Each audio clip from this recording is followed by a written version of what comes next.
বেটা নিজে জানা দরদা করলাম না বেটা গো, তোমাকে বুকে তুলে নিলাম বেটা। জমি সংক্রান্ত ঘটনার জের ধরে চাচাতো দাদা ও চাচাদের হাতুড়ির আঘাতে নির্মম মৃত্যু হয়েছে 18 বছরের যুবক তৌফিকের।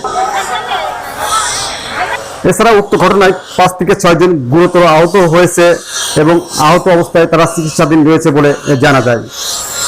ঘটনাটি ঘটেছে কুষ্টিয়ার মিরপুর থানাধীন মালিহাদি ইউনিয়নের আসাননগর গ্রামের কান্দার পাড়ায়। নিহত তৌফিক জহুরুল ইসলামের বড় ছেলে। তৌফিকের মৃত্যুতে এলাকায় শোকের ছায়া নেমে এসেছে।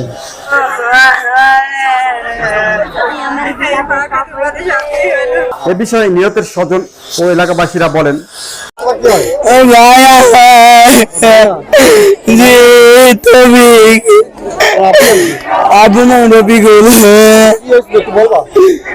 জমিনের মারছে ওদের, আমার বাচ্চা দ্বারা চাচারা ছিল।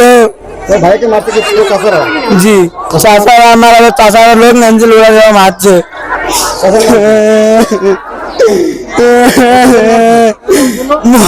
রঞ্জিত দাদা, এটা তো দাদা, আর এসে মারিছে নামচাল শাহিন, এরা মারিছে। মারা হয়েছে কালকে তখন, আজকে 17 সময় মারা গেছে। জি, প্রথমে ছিল কুষ্টিয়া থেকে রাজধানী গেছে। বয়সটা কেমন? জি, 19। জি জি, রাজমিস্ত্রি কাজ করতো। জি, আসাননগর। জি, কি পাড়া? আসাননগর কান্দিয়া পাড়া। জি, ঘটনা কি আপনি ছিলেন এখানে? এক সময় ছিলাম, তারপরে পরে যে আহত মারামারি হয় সেই সময়টা ছিলাম না। সেই সময়টা মাঠে চলে গেছিলাম, আবার দেখি মাগরিবে আজান যখন পরে সেই সময় মারামারিটা হয়। মারামারি উনি একাই আহত হয়েছে না আর কি? না, ওরা আছে 4 জন আহত। এরা 4 জন ছিল, 4 জন আহত হয়েছে। চিকিৎসা মিরপুরে নিয়ে গেছে, মিরপুর থেকে কুষ্টিয়া থেকে রাজশাহী নিয়ে যাই আছে খরচ। হ্যাঁ, জি, মারা গেছে হাতুড় দি, রড দি, লাঠি দি মারছে। এরাই কি হয় ছেলে? ও ছেলের দাদা হয়, চাচা হয়। দাদা চাচারা কয়জন আহত হয়েছে তাতে? 4-5 জন। তৌফিকও আহত ছিল? হ্যাঁ, মারা গিয়ে হাসপাতালে। উক্ত ঘটনায় একজন আসামি আটক হয়েছে এবং আইন শৃঙ্খলা পরিস্থিতি নিয়ন্ত্রণে মিরপুর থানা ও স্থানীয় পুলিশ মোতায়েন করা হয়েছে। উক্ত ঘটনার সত্যতা স্বীকার করে মিরপুর থানার ভারপ্রাপ্ত কর্মকর্তা ওসি মমিনুল ইসলাম বলেন, এখানে এরা উভয় পক্ষই নিজেদের মধ্যে জমি জায়গার বিষয় ছিল, কিছু অর্থকরী লেনদেনের বিষয় ছিল। এই বিষয়কে কেন্দ্র করি ওই যে ওদের 3-4 জনকে বিভিন্ন ধরনের স্থানীয় ওই যে দেশীয় অস্ত্রশস্ত্র দিয়ে মারপিট করেছে। প্রথমে তারা হাসপাতালে ভর্তি হয়, কুষ্টিয়া সদর হাসপাতালে। ওইখান থেকে ওই যে তৌফিক নামের ছেলেটাকে এখানে মুমূর্ষ অবস্থায় রাজশাহী মেডিকেল কলেজে নিয়ে যায়। মেডিকেল কলেজে ভোর 4:40 মারা যায়। এ বিষয়ে যখন মারামারি হয়, আমাদের মিরপুর থানায় এজাহার দাখিল করলে আমরা একটি মামলা নিই এবং একজন আসামিকে গ্রেপ্তারও করি। অন্যান্য আসামিদের ক্ষেত্রে অভিযান অব্যাহত আছে। আমার অলরেডি 3-4টা টিম বাইরে কাজ করছে।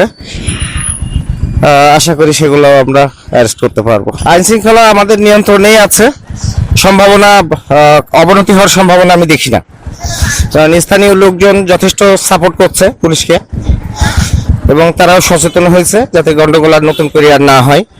এটা তারাও দেখছে, আমরাও দেখতেছি। লুটপাট হবে কেন? একটা লোক মারা গেছে, গরু ছাগল টাগল যাচ্ছে, না না না, লুটপাটের এখানে সম্ভাবনা নাই।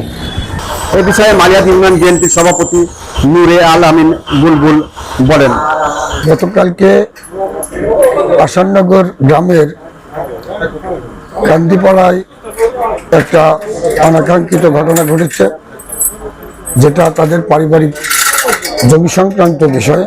তো এই ঘটনায় তাদের চাচা ভাস্তি জমি সংক্রান্ত বিষয়ে যে ঘটনা ঘটেছে, সেখানে একটা একেবারে টকবগে যুবক, 18 বছরের একটা যুবক,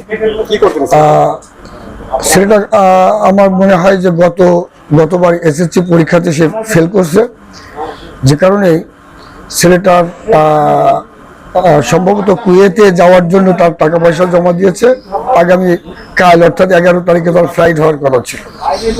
অত্যন্ত দুঃখজনক যে গতকালকে জমি সংক্রান্ত বিষয়ে বিকেলে একটু তর্ক বিতর্ক হওয়ার জের ধরে তার চাচা এবং চাচাতো ভাইরা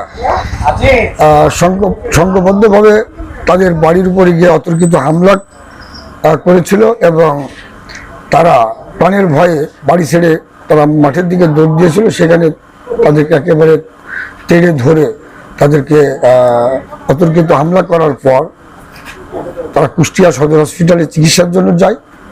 সেখানে তাদের পরিবারের সম্ভবত 6 জন আহত ছিল, তার মধ্যে তৌফিক গুরুতর আহত হয়। তাকে কুষ্টিয়া সদর হসপিটাল থেকে রাজশাহী হসপিটালে নিয়ে যায়। সম্ভবত রাত 1:30টার দিকে তৌফিককে রাজশাহী হসপিটালে অনেক অনুরোধের পরে ভর্তি করা হয় এবং ভোর 5টার দিকে তিনি ইন্তেকাল করেন। এই ঘটনাটি অত্যন্ত দুঃখজনক। এলাকার মানুষ মানে অত্যন্ত মর্মাহত যে এই সামান্য বিষয়কে কেন্দ্র করে একজন টকবগি যুবক যে নিহত হয়েছে, এটা সত্যিই দুঃখজনক। এই পাড়া বা এলাকায় মানুষ একেবারে সেই শোকাহত। না হয় অপ্রীতিকর কোনো ঘটনা যাতে না ঘটে, এ ব্যাপারে আমরা আইন শৃঙ্খলা বাহিনীর পাশে থেকে আমরা সার্বিক সহযোগিতা করব ইনশাল্লাহ। শোকাহত পরিবারের পাশে দাঁড়িয়েছি। আমি এই ইউনিয়ন বিএনপির সভাপতি হিসাবে আমরা ঘটনা শোনার কালকে সাদিয়ানের সম্মেলন শেষ করে আমরা শোনা মাত্রই ওখান থেকে এসেছি এবং তারা যখন কুষ্টিয়া সদরে ভর্তি হয়, আমি সেই রাত 12টার পর আমি নিজে আমার দলের ছেলেদেরকে নিয়ে আমি সেই হসপিটালে যাই এবং তাদের পরিস্থিতি আমরা পর্যবেক্ষণ করি এবং এ বিষয়ে তারা ন্যায় বিচার পাবে এই আশ্বাস তাদেরকে আমরা দিয়েছি। আজাদ সানি, সানি বাংলা, কুষ্টিয়া।